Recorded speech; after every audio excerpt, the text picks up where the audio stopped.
Panorama group, जो सोचता है वो करता है। तेजस्वी जी केवल सवाल पूछने वाले नेता बनते जा रहे हैं।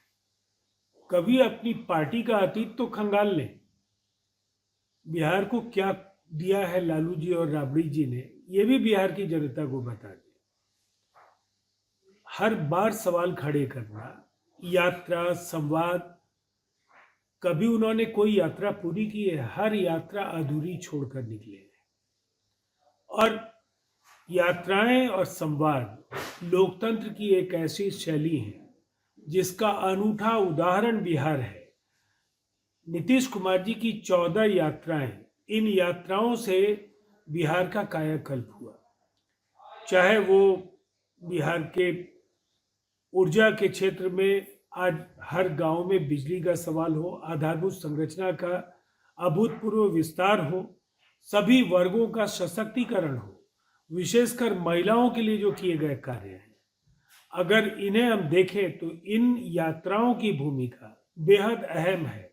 न केवल पिछली योजनाओं का वो फीडबैक वहां लेते रहे हैं, बल्कि इन यात्राओं के दौरान भविष्य में क्या कुछ जनता के कल्याण के लिए और राज्य के बेहतरी के लिए किया जा सकता है, इसकी भी उन्होंने बुनियाद डालने का काम इन यात्राओं के दौरान किया है।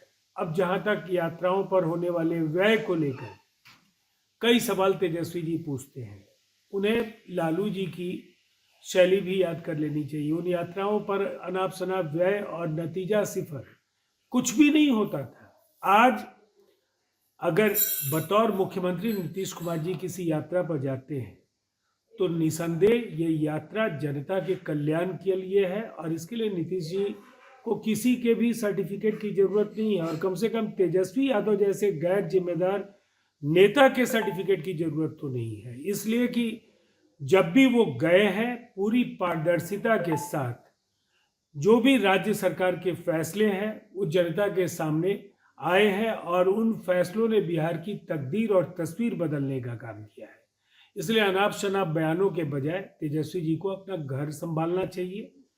पार्टी बहुत ही बुरी स्थिति में है, नेता छोड़ रहे हैं, कार्यकर्ता छोड़ रहे हैं, और उनके पार्टी की पूरी तरह से जनता ने जिस तरह से उनकी पार्टी को नकारा है, उसका ताजा उदाहरण लोकसभा के चुनाव और उसके बाद विधानसभा के उपचुनाव है। बिहार के यशस्वी मुख्यमंत्री श्री नीतीश कुमार जी 6 दिनों की प्रगति यात्रा पर 23 दिसंबर को पश्चिमी चंपारण से अपनी यात्रा का शुभारंभ करेंगे, और 28 तारीख को इस यात्रा के पहले चरण का समापन होगा।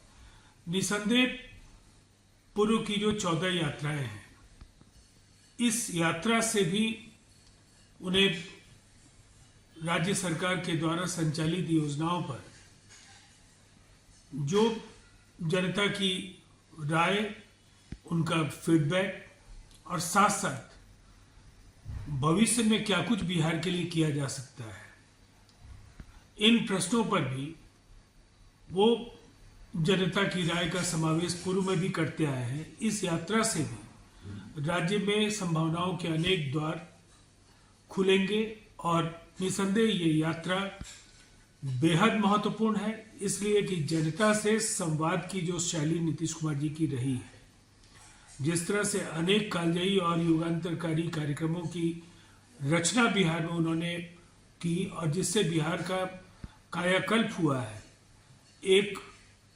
महत्वपूर्ण कड़ी इस श्रृंखला की और जुड़ेगी इस यात्रा के समापन के बाद।